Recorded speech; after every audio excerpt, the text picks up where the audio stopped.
Assalamualaikum. Welcome my Facebook page and my YouTube channel. আজ আমরা শিখব শতকরা 8% সুদে 7000 টাকা 5 বছরের সুদ কত হবে। আসলে এই রকম অঙ্ক ম্যাক্সিমাম চাকরি ক্ষেত্রে আমরা পেয়ে থাকি।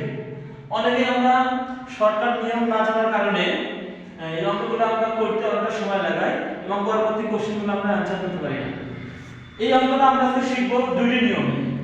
প্রথম শিখবো আমরা সূত্র ফেলে আর দ্বিতীয়ত শিখবো একদম শর্টকাটে। পাশে থাকবে শতকরা 8% সুদে 7000 টাকা 5 বছরের সুদ কত। এখানে আমরা সূত্র জানি I সমান P আর N।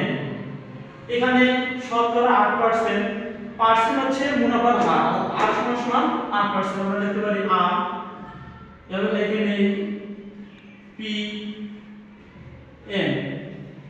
আর হচ্ছে মুনাফার হার কত পার্সেন্ট? 8%। 8% কে আমরা পার্সেন্ট থেকে এখন আমরা শতকরা প্রকাশ করব, সেটা হচ্ছে 8/100। এবার P হচ্ছে মুনাফা 7000 টাকা আসল। এবার হচ্ছে বছর হচ্ছে 5। আমরা এই অনুযায়ী আমরা সূত্রটা ফেলাই দেব। P এর মান কত পাচ্ছি? 7000 গুণন R এর মান কত পাচ্ছি? 8/100 গুণন N এর মান কত পাচ্ছি? 5। তাই বসিয়ে দিলাম। সব মিলে আমরা কাটাকাটি করা যায়। তাহলে হচ্ছে এই শূন্য কাটাকাটি, এই শূন্য কাটা যায়। তাহলে 7 আর 4।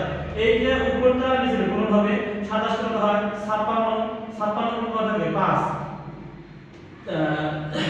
5 56 কত হয় সেটা আমরা এখানে দেখব। 56 গুণ 5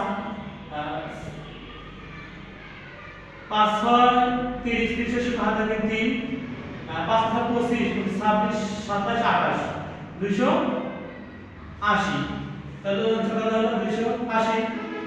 এবার আমরা শিখব একদম শর্টকাট নিয়মে, একদম শর্টকাট, যেটা আমরা চাকরি ক্ষেত্রে ম্যাক্সিমাম এই অঙ্কগুলো এই শর্টকাটের নিয়মে আমরা বের করতে পারবো। শর্টকাটের নিয়ম সেটা শিখতেছি।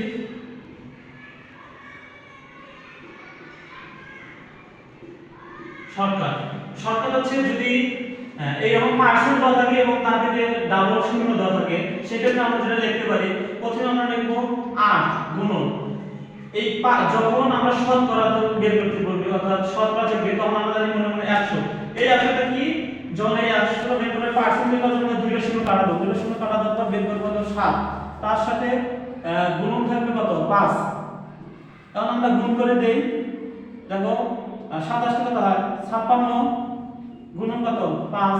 কোশ্চেন আগের মতো আসলো। এখন 5 56 কত হয়? 280 आंसर।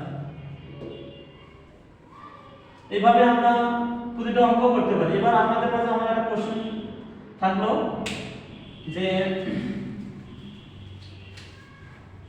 শতকরা